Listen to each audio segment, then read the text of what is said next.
All right, guys, welcome to our Wednesday training. Today, we're going to be reviewing our prompting training again. What are we doing with prompting? What's it all about? Why is this important for our work?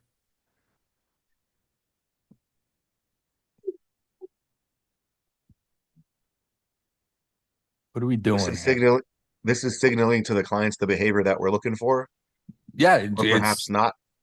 yep, it's like a stimulus that we're providing we're hoping that it'll generate the behavior we're looking for or maybe stopping a behavior we're not looking for. And why is this important? Why do we kind of need to be doing this with our clients, our VIPs?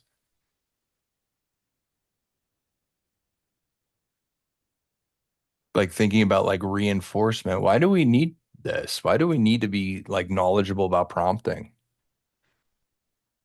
It helps clients learn new skills. Yeah, because if we're not generating the behavior we'd like to see, how could we use reinforcement? How can we use reinforcement if we're not seeing the behavior we want to see more often? So we use prompting in order to get there. But what's the problem with prompting? What trouble could we run into with prompting? They become dependent upon the prompting and can't do Yeah. it easily. So as we continue to use our prompting idea to generate behavior, it's working very well. We have a potential that the person becomes prompt dependent on it, now requiring the prompt in order to engage in that behavior. And the idea would be to kind of feed it to that natural SD or that natural stimulus in the environment that should control the behavior. For instance, if I was working with someone who, like, we were asking to have them wash their hands, they approach the sink and please wash your hands. And then they engage in that washing hands behavior. We want eventually that sink to control that behavior, not the prompt itself. So we have to systematically do what to these prompts? Fade them out. Yeah, fade them out, get rid of them. And this should happen in the onset. Is like when we're doing these promptings, we are trying to fade them out right away. We're not waiting around and continuing offering the same prompt over and over again across sessions. We are trying to fade them out. So this training is going to talk about prompting a bit, and then we're going to talk about prompt fading procedures. And we're also going to talk about stimulus prompts, I believe, as well, which is another method of prompting that we're going to get into. So let's take a look at prompting. So what is a prompt? And we talked about this. And this is the ABA jargon. Prompt are the temporary supplementary antecedent stimuli used to occasion a correct response in the presence of the natural SD that will eventually control the behavior. So, like we said, we're adding a stimuli that's in the antecedent side of the behavior that generates a correct response. And we want to make sure we do this in the presence of the natural SD, like the sink example. And we hope that the sink in our example will eventually control the behavior. So that's kind of the idea here. A good way, one of the ways, like during an FBA, that I would recognize like a VIP might be in need of a goal is if I see stakeholders or staff providing prompting to complete a task, right? And I see this over and over again. For instance, maybe like a staff is helping warm up a meal for one of our VIPs, and it goes on and on. And, I might say to myself, hey, like this VIP might benefit from learning to make that meal on their own if I believe they're capable of doing that. So I could systematically work on that goal if it's important to the VIP and then fade away that prompting systematically as I work on it. So just another example of kind of a way that we could think about goals and identify goals for our behavior support plan is doing those direct observations, recognize when staff may be providing prompting for a behavior that the VIP could probably engage in on their own if we started to implement the prompt fading procedures. Okay. So there's two types of prompts that we should be familiar with, a response prompt. And when I say the word response, what do I mean? What's another word for response?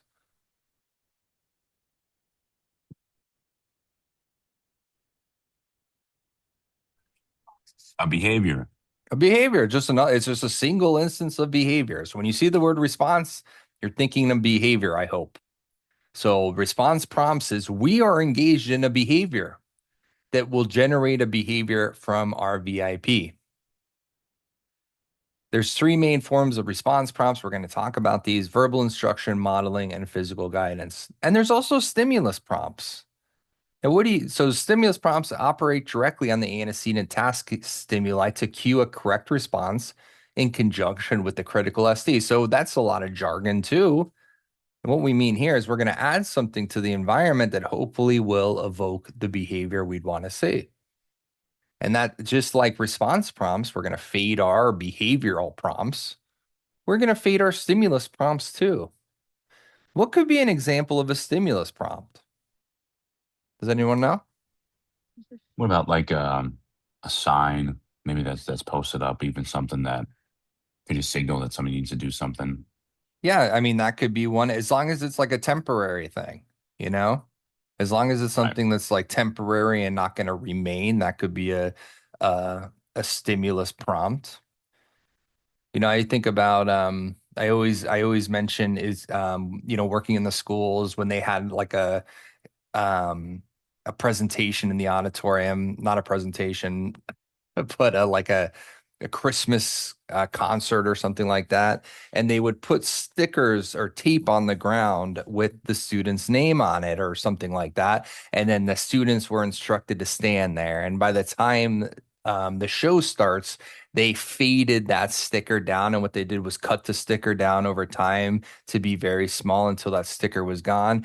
And by that time, the students kind of knew where they stood. When the students went up there and they were standing in the right spot, they were contacting reinforcement. The stimulus prompt was faded until it was gone, and then that child knew exactly where to stand. Have you guys seen anything like that in your schools?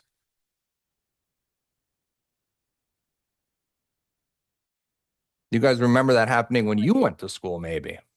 Definitely. Well, it's funny now. I was at the gym yesterday, and they were renovating something a couple months ago, and I saw that there was little blue tape markers on where the actual machines were. It's not really a prompt for a person of where to stand, but it could be a prompt of where the machine's supposed to be. So I guess that still could count. Oh yeah, that could be. Good idea. Absolutely.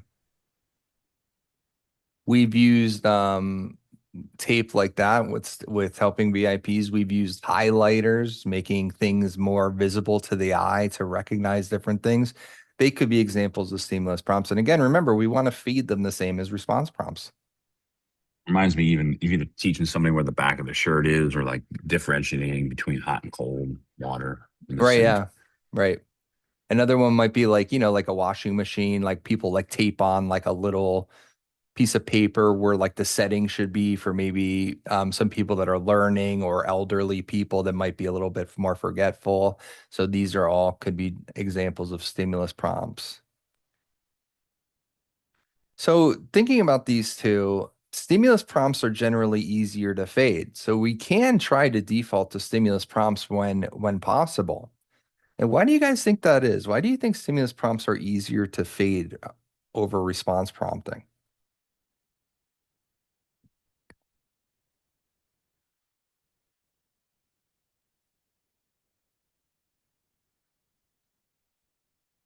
I mean, Any I would. guess? My guess is that there will be no person involved. You just need something to sign it, and you don't become dependent on that person's voice either. Yeah, I mean, it's kind of tough to like get everyone on the same page to be like, okay, this is what prompt we're using and this is what we're going to be trying to do. Maybe we do that with our staff, our behavioral health technicians, but what about grandma at home? What about the bus driver? What about all these other people in the VIP's life? They could be over prompting or providing a more intrusive prompt that works against our programming. So generally speaking, stimulus prompts are much easier to control the fading process and usually more easily faded. Stimulus prompting. Thanks, Brandon. So there's risks, and we talk about this. Practitioners must be aware there's a risk of prompt dependency with the application of response and stimulus prompts. This occurs due to a failure of transfer stimulus control from the prompt to the desired stimuli, right? So this is that prompt dependency that we see in our VIPs, especially, our adult VIPs who maybe lived with family members for a lot of their life, and they are used to providing the prompt. And think about it, for someone that's not trained in ABA, they are also being reinforced by offering prompts. If they offer prompts and they get a behavior that they like to see, they're probably much more likely to use that prompt again in the future, trying to help their son or daughter with a task or something like that. So that's where we come in to try to assist with this fading process to promote independence. So ABA clinicians establish stimulus control with frequent differential reinforcement of behaviors in the presence and absence of the SD condition. So we mentioned differential reinforcement here, and I think it's really important that we understand this idea. And I know there's a lot of jargon in the beginning of this training, but simply, what do we mean by using differential reinforcement during our prompt fading process? And someone else other than Brandon, I would appreciate. Even though I really like Brandon too, but So you would give a more elevated praise and stronger reinforcement when the individual was able to engage in whatever behavior you wanted with less prompting. yeah. So if we are feeding our prompts, we should think about, okay, like when we offer a prompt, we're essentially making the behavior easier to do for the VIP. Think about us when we're doing like a tough math problem in school or something like that, and we were stuck on something, the teacher would come over and provide a little assistance or provide a little prompting to us and making the behavior essentially easier for us. Now, students could fall into a trap here where they are going to wait for that teacher to come over and offer that help because they essentially are making the behavior easier. We are skilled in the idea or knowledgeable in the idea of differential reinforcement, and we can apply a stronger, higher level of reinforcement for a less intrusive prompt, a behavior that is produced by a less intrusive prompt. We are essentially tipping the scales, that we are going to, our brains are hardwired to engage in behavior for the maximum reward, the maximum benefit. So if we can control the environment and do that for a less intrusive prompt, just a great idea to fade prompting. Does anyone have any questions on how to use differential reinforcement to fade prompting? Because we'd love to hear it, and I'm sure that it still might not be clear for everyone. And it's okay if we don't understand an idea and we can ask a question with the group. Does anyone have any questions on that idea? It's really important that we know that. Don't hesitate. No one has a question. Everyone's 100% good on this idea. I have an example. Please. Thank you. So I have a client that I take to the gym every week and we practice toleration at the gym. But we also practice social skills. We practice appropriate, interactions, things like that. But something that he showed progress this week. I think it was yesterday we went to the gym and it was less of a crowd because it was later in the day.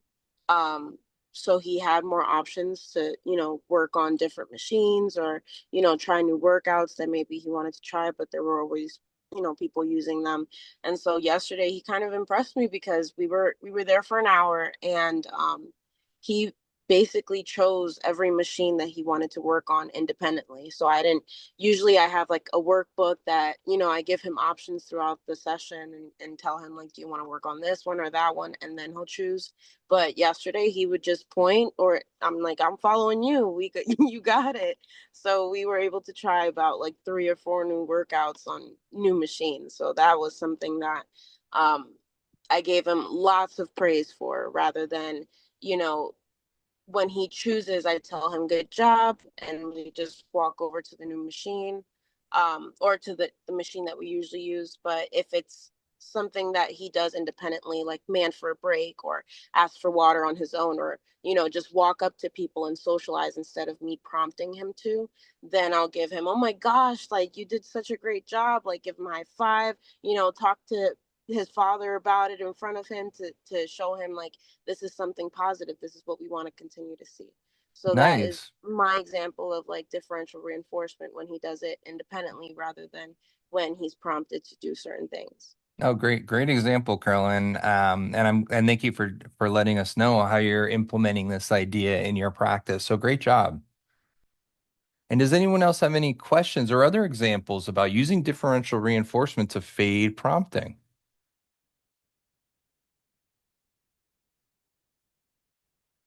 Okay, so make sure we have that idea as well. So we're going to pair the differential reinforcement with also these prompt fading strategies. When we implement prompt fading, we're going to use differential reinforcement, and we're also going to use some other ideas that we're going to get into now. So we have response prompt fading.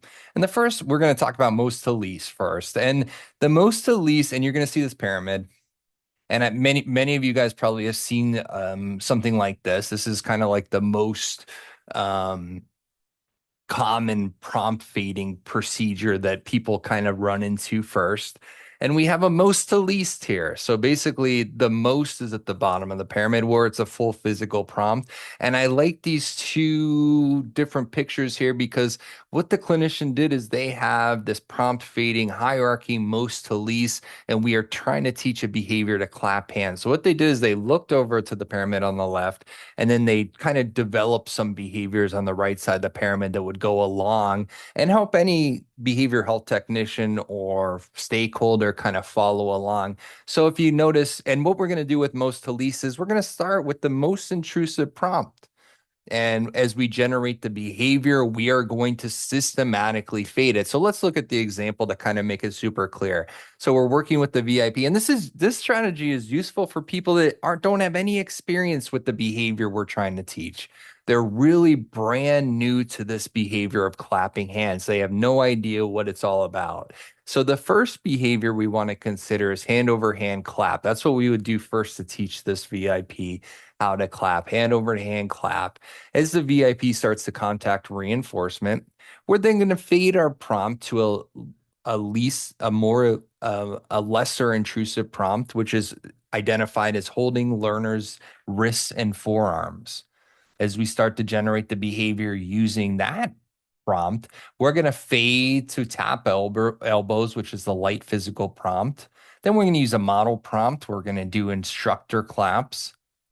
And the verbal prompt you'll see is kind of, there's nothing identified there because the natural cue is for someone to say clap. So the verbal prompt is kind of the natural SD that we're looking to control that behavior. So as we're kind of contacting reinforcement, and right away during the first session, we are attempting to fade our intervention. So when you're thinking about prompt fading, this might be a good method for you to do too, just to keep everyone on the same page with most to least. Does anyone have any questions with most to least prompting? And again, we're going to use differential reinforcement as we get the behavior with a less intrusive prompt, we're going to deliver a higher form of reinforcement. Does anyone have any questions about most to least or anything I missed to add? Okay, most to least. Next one's least to most, and least to most is we could use for a behavior that the VIP knows that they've been around, they've seen other people engage in this behavior. And the behavior here we're teaching is touch blue, which is probably like a blue card or something like that. We're going to have the VIP engage in some listener responses here. And again, we see the same pyramid, but this time we're going to go to a least to most method. So right away, and it's good. This is a good test too. This is like something you can use to test. If we're not sure what prompt would generate the behavior from our VIP, why would we start at the most intrusive prompt? Instead, with least to most, we're going to start with the less intrusive prompt. We're going to start with just the natural cue, which is to touch blue. We're going to say touch blue and see if the VIP engages in that behavior. If they don't, we're going to move up to the next prompt in our pyramid, which is moving down actually, which is point to a blue card. We're going to point to a blue card and we're going to see if the VIP touches the blue card at that time. And if they do, great. I'm going to provide reinforcement and I'm going to rinse and repeat this idea. Another idea we can use with least to most is doing this test, just like I described. We're going to slowly move down the pyramid until we get the behavior we like. And then we're going to switch it to most to least. But instead of going all the way to the most intrusive prompt, we're going to start at that prompt that was successfully generating the behavior. So for instance, Least to most with this example, I'm going to say touch blue, the VIP doesn't engage in the behavior. I'm going to use a more intrusive prompt. Points to the blue card. The VIP does not engage in the behavior either. I'm going to move up to the next intrusive prompt, which is guide learner by the forearms to touch the blue card. Well, this behavior, this prompt, and it's a behavior from me, it's a response prompt, generated the behavior we'd like to see, evoked the behavior we'd like to see. So now I can use most to least, but I'm going to start at that guide learner by the forearm behavior instead of jumping all the way to the full physical prompt. So it's kind of like a test or an assessment to see where the VIP stands as far as their ability and what prompt they may need, so we don't overshoot it. Does anyone have any questions about least to most prompting or most to least or anything to add?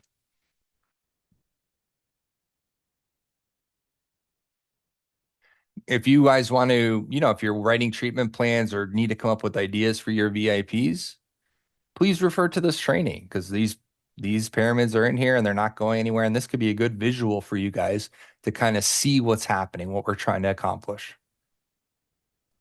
Any Mike, questions? I think, Please. yeah, no, I think that those examples were really good. I think that paints a good picture, because at first, like, I was a little bit, ooh, like, I don't know what that means. And then the way that you said it with, like, okay, blue, and then touch the blue car. I think that's really helpful and it makes sense. Oh, great. Thank you. Appreciate it. Yeah, I'm glad. And yeah, that's why, and these trainings are available for you guys too, to reference, when you guys are writing your treatment plans and providing clinical care when I'm working, with the VIP, I'm recognizing times when staff are using prompting. I'm recognizing those times because I'm like, okay, this is something added to the environment by the staff. And one of my jobs is to promote independence. So I'm going to teach them this method. I'm going to teach them one of these methods. And remember, most to least is going to be used for a behavior the VIP has no experience with. Well, working with adults, guess what, guys? That they've been around the block a few times. They've probably seen people washing their hands. They've probably seen a lot of these behaviors. So a lot of times with VIPs, I like to use a least to most method, because I like to test and do an assessment to figure out exactly what prompt, where they stand as far as this prompt hierarchy. So I don't overshoot it and provide a more intrusive prompt when a lesser one would suffice. And I also want to add in there, Mike, if you don't mind, but Not at all. the least to most is also something that you can try to find out during your FBA interviews as well, especially with families, with group homes, with staff that, work with other agencies with the same client, just because maybe we might be coming into a case and we're using certain prompts, or we're using more intrusive prompts, whereas at home, you might talk to the mom, or the staff at home, or the aide, and they'll tell you, oh, this person does it by themselves at home. And you're using extra energy trying to teach this person skills that they already know. So that's why it's very important that you are paying attention to the ISPs, you are paying attention to these FBA interviews, and asking the people that work with these clients outside of us what they do at home and what they see at home, and what prompts they're using, just so everyone's on the same page and everyone's teaching at the same pace. So I mean, that's brilliant, Carlin. I think that's such a brilliant idea. And I think a necessary idea that we should all be engaged with, especially like we have a VIP that maybe we see a program. Well, it's important that we kind of are talking at least and engaging in some kind of communication with the people that live with them. And even if they live in a group home, we could call once a month, check in, and kind of have these conversations about different behaviors we're working on, and find out the prompt level, what's going on at home, making sure everyone's on the same page. So I think that's a brilliant idea, Carolyn. Thanks for letting us know about that.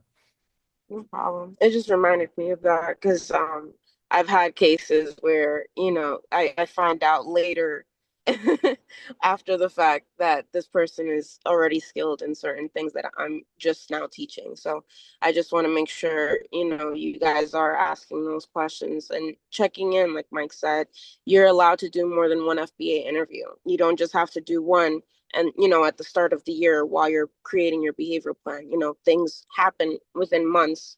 People make progress. So you want to check in as well and see what they're doing outside of the environment or outside of the sessions too.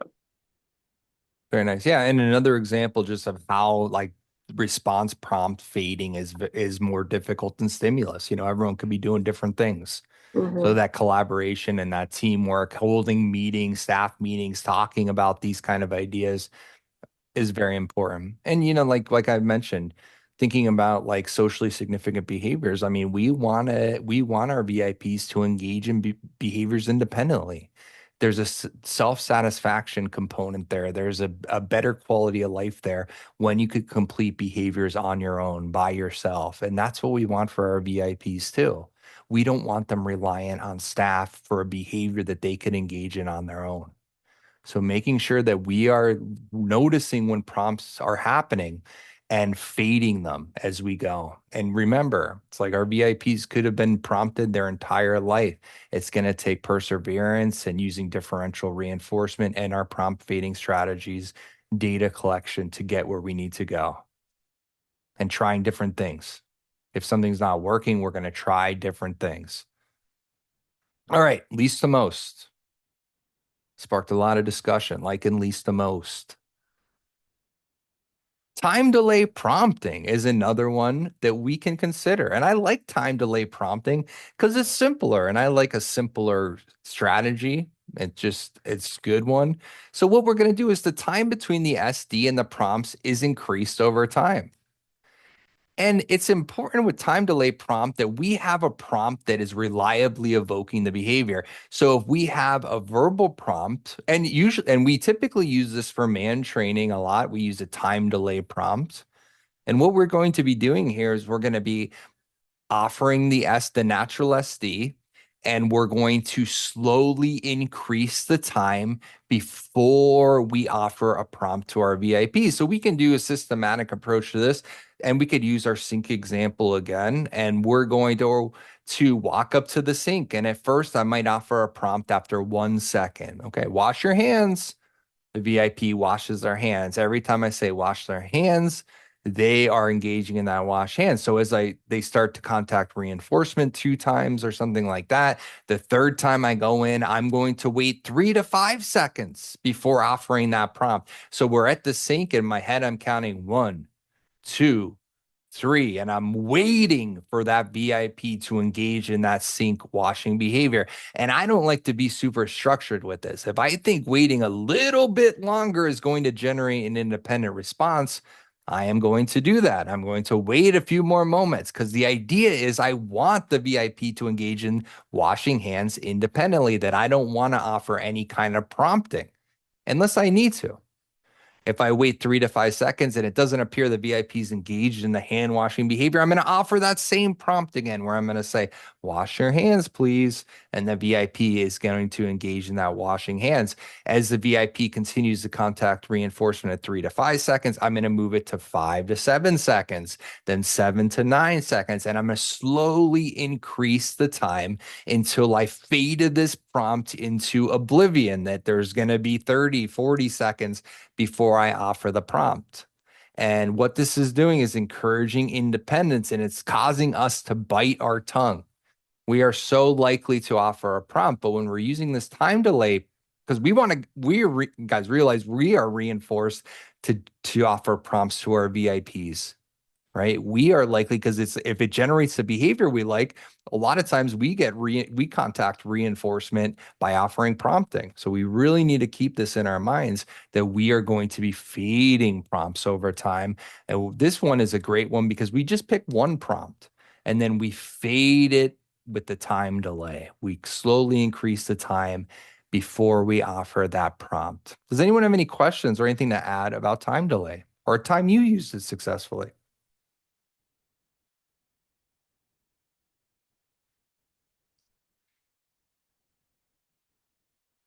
I know I've used it with man training and communication training with our buddy over at Keystone.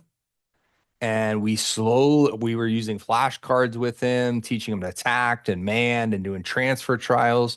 And we would slowly increase the time before we offered our prompt to our buddy. And because we wanted him to do it independently. And when he did it independently, we cheered. Our VIP found this cheering and this really energetic attention, very reinforcing, very enjoyable.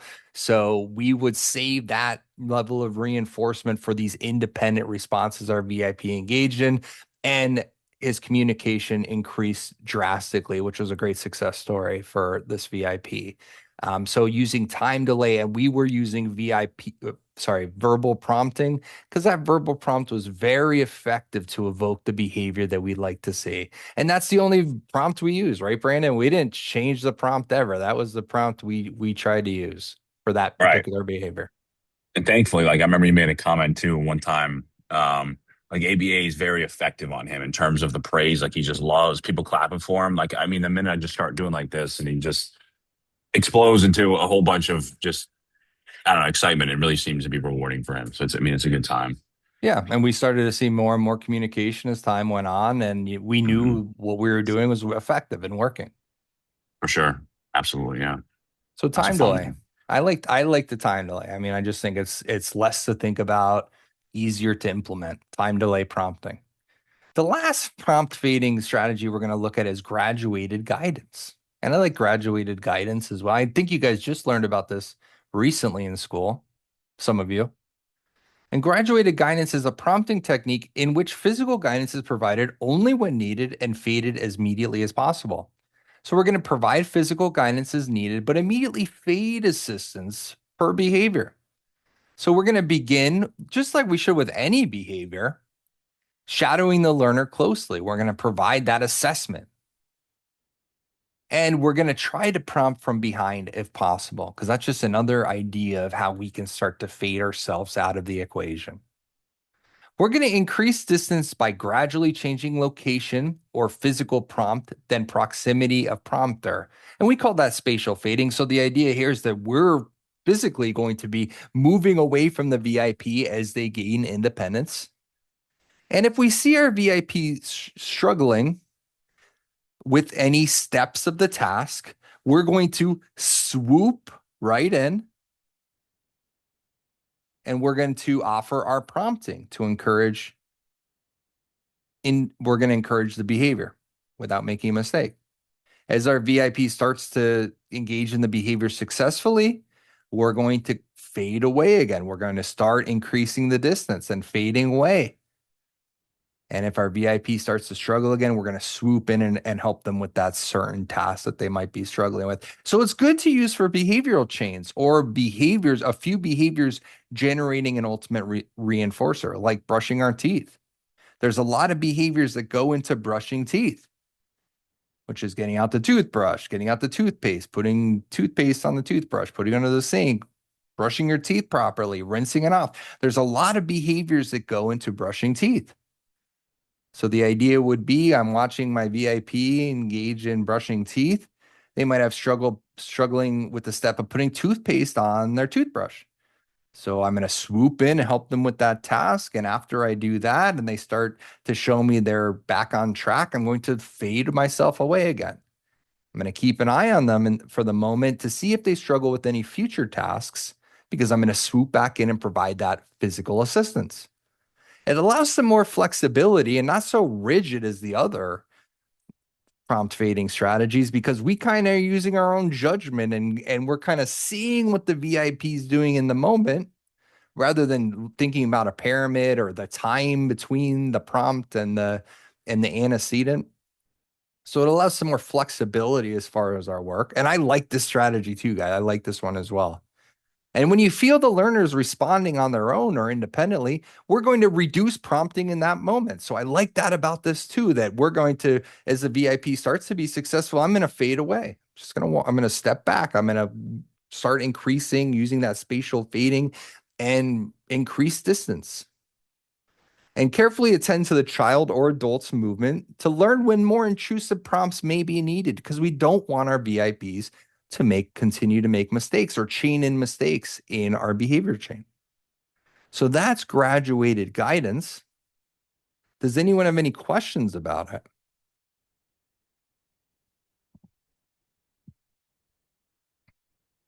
So guys, when you're writing your treatment plans and you're teaching a behavior for skill acquisition, these ideas would be very good ideas to put in your antecedents section, right? Prompt fading strategies, most to least, least to most, time delay, graduated guidance.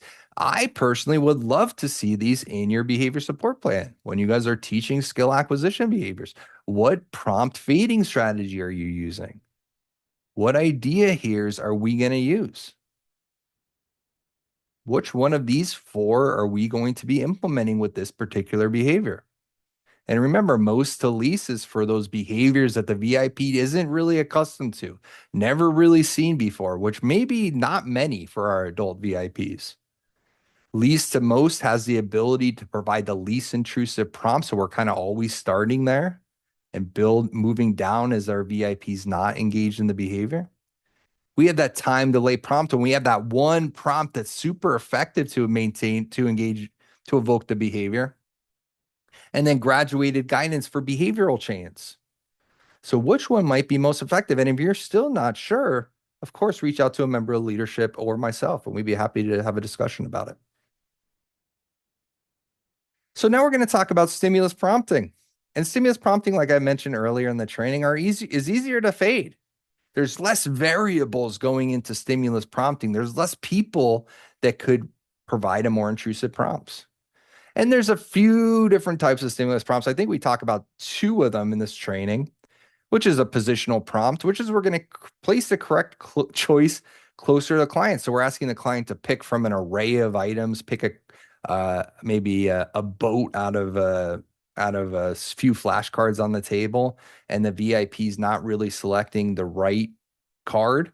Well, I can move the card a little bit closer to the VIP.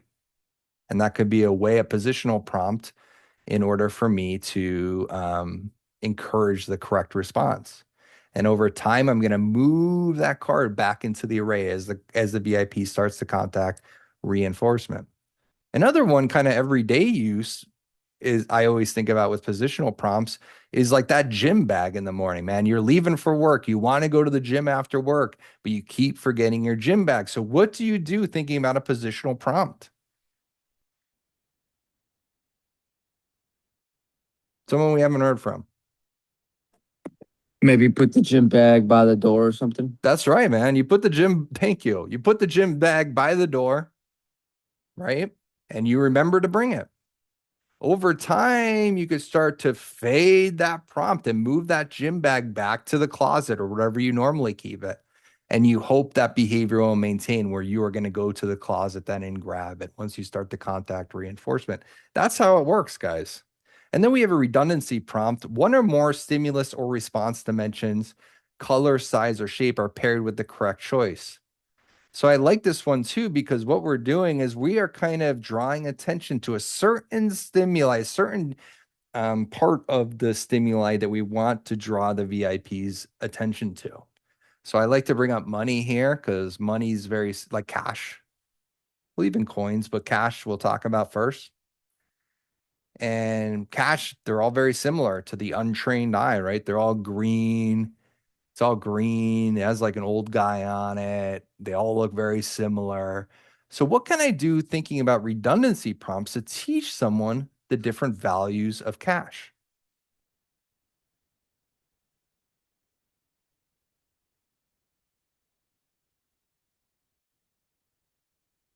Maybe have like play money where the sizing of them are different physically. So $1 bill real small, and then $100 bill like kind of ridiculous big, even cartoonishly big. Dude, I love that idea. I think that's really smart. I was thinking about something a little different, but I love that idea. That's so cool. Yeah, I'd love that. I'd love to see that. Yeah, so that could be a way we do it. That's really creative. I like that idea. Another idea that I was thinking about is like just making the money bigger, like, and maybe all using big bills for all of them in it, but I'm gonna make that value in the corner super big or super obvious to the VIP. And over time, I'm going to make it smaller and kind of fade it back to the natural size of the money. And over time, the VIP is kind of trained to look in the corner to see the value of the money. So another idea of how we could use stimulus prompting to generate behaviors and help with our teaching. And again, stimulus prompts, we have a lot more control over how this fading happens. We mentioned a few other examples at the beginning of the training, like that auditorium example with the tape on the ground. But really, if you are creative, you could think of a lot of ways to use stimulus prompting. And I encourage the use of stimulus prompting because of the fading process and how much easier it is to fade. Here's an example of a stimulus prompt. And I'm sorry, I took these pictures from a book a long time ago, and the pictures aren't great. But I think it gets the idea across here where we're teaching someone to subtract 2 from 7. And they use people. And what they do is they have a full drawing of a person and they show 7 people and 2 people walking away. How many is left? And what do they do over time to fade this example?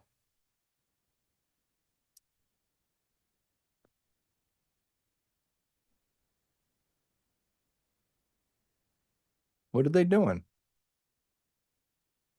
Lightening the darkness of the ink until it's no longer there. Yeah, they're lightening the ink until it's no longer there. So in this example, what would be the prompt? What would be the stimulus prompt?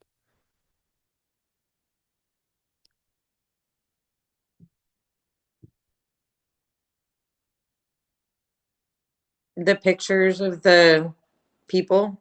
Yeah, the picture of the people, and it's pretty clear because what's happening? It's being faded until it's gone, until that natural SD is there, 7 minus 2, and we're hoping by that time that would control the behavior over the people. Okay.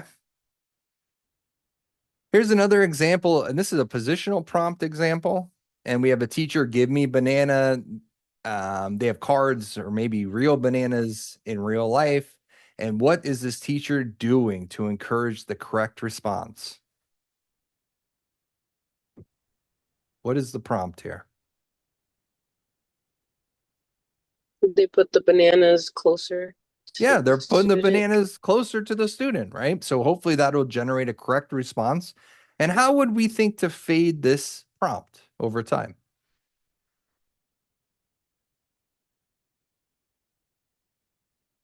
Move the choices closer and closer together. Yeah, bring it back into the array. Thank you. Yeah, that's exactly correct. We're going to move it back into the array, and then hopefully that behavior will maintain. Nice. Here's an example of a stimulus fade as well. You know, we're again banana. We're going to have a picture of banana behind the word, helping our VIP get to the correct answer to contact that reinforcement. And as they do, we're going to fade it. It's a little bit harder to see in the second example.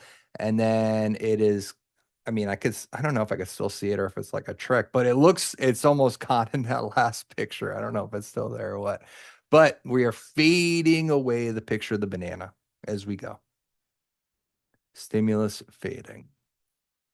So of course we have to be very aware of an error correction procedure when working with our VIP because there's potentials for mistakes to be made when we're teaching behaviors. The problem with our VIPs making mistakes is just like all of us, we don't like making mistakes. We don't like to engage in behaviors that we're not good at. We want to engage in behaviors that we're good at. So if our VIP makes a mistake, I like to teach an error correction procedure. Another great strategy for your behavior support plans to include. And as you're kind of working on behaviors and providing prompting and a mistake is made, what I like to do, and this is just one of the many methods of error correction, is break eye contact or hold up your hand to indicate an incorrect response. And the idea is that we're minimizing attention. We're minimizing attention without drawing too much corrective feedback to our VIP in that moment. And the idea here is that we're going to try to break the mistake from the behavior we're working on, because we don't want to chain in a mistake and then the VIP and then offer a prompt right away and the VIP engages in the behavior and then gets reinforced. So instead, we're going to break eye contact or hold up my hand.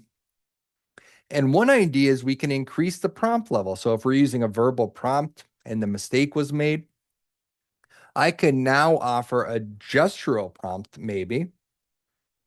I'm going to wait 3 to 5 seconds and offer a gestural prompt. And if that generated the behavior, I'm going to provide reinforcement.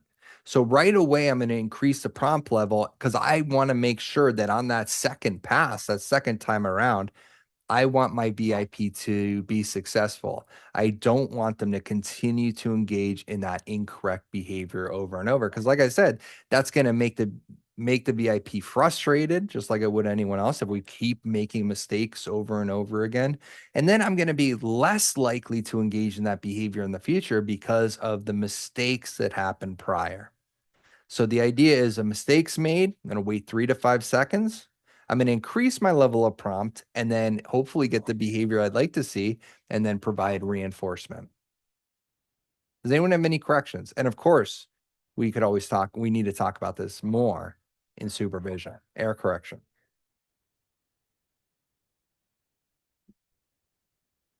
I got all this information from our ABA book by Cooper. Just want to let you guys know where I've got this information from. I have a lot of resources from this book. If you guys are ever interested in reading certain chapters or anything like that, I'd be happy to give it to you. ABA by Cooper. So that's where I got all this information from. And that is the end of our training. Does anyone have any questions about prompting, prompt fading, or error correction procedures?